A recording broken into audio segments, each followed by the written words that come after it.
Et si chaque nuit, tu voyageais dans des mondes que tu ne comprends pas encore, des chutes infinies, des poursuites, des visages familiers, des symboles étranges, les rêves ne sont pas du hasard, ils sont des messages. Mais d'où viennent-ils vraiment? Chapitre 1. Les couches invisibles de ton esprit. Ton esprit n'est pas un bloc unique, il est composé de plusieurs niveaux. Le premier, c'est le conscient.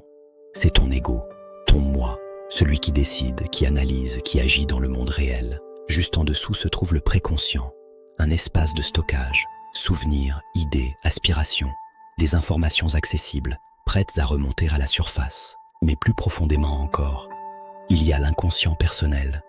C'est là que se cachent les souvenirs oubliés, les blessures, les émotions refoulées, les désirs inavoués. Ce territoire intérieur influence silencieusement ta vie et nourrit tes rêves. Et puis, il existe une couche encore plus vaste, l'inconscient collectif, concept développé par Carl Gustav Jung.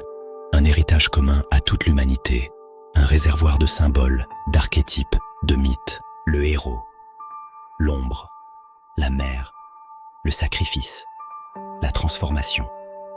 Quand tu rêves d'un voyage initiatique, d'une renaissance ou d'un combat symbolique, peut-être que ce n'est pas seulement ton histoire, c'est celle de l'humanité. Chapitre 2. Les 3 types de rêves. Tous les rêves ne se valent pas. Première catégorie, les rêves du quotidien.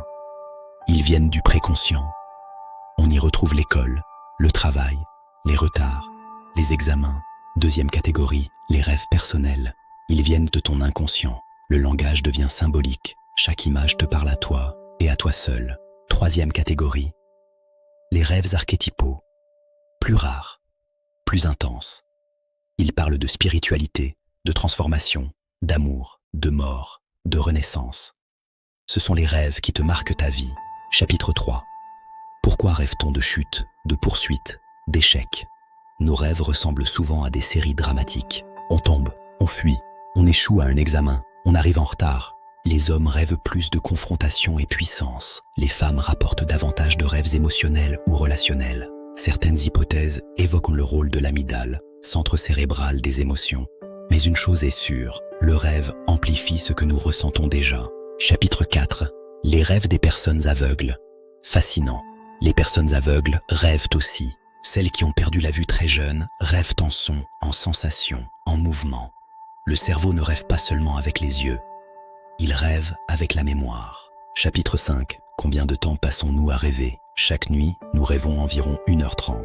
À 60 ans, cela représente près de 5 années entières passées à rêver. 5 ans dans un autre monde. Et pourtant, nous ignorons encore pourquoi. Chapitre 6. À quoi servent les rêves? Plusieurs théories existent. Préserver le sommeil, libérer l'attention, nettoyer le cerveau, rééquilibrer l'humeur ou stimuler la créativité. Des artistes ont trouvé en rêve des mélodies, des tableaux, des idées révolutionnaires. Et certaines expériences montrent de même qu'il est possible d'interagir avec son rêve. Le rêve lucide, un espace où tu deviens conscient, dans ton inconscient. Conclusion. Et si tes rêves te parlaient? Chaque nuit, ton esprit t'envoie des messages, des symboles, des fragments, des histoires. La question n'est pas « Pourquoi je rêve ?» mais plutôt « Qu'est-ce que mon rêve essaie de me dire ?» Si cette vidéo t'a ouvert l'esprit, abonne-toi. Et ce soir, quand tu fermeras les yeux, observe. Ton inconscient pourrait avoir quelque chose à te révéler.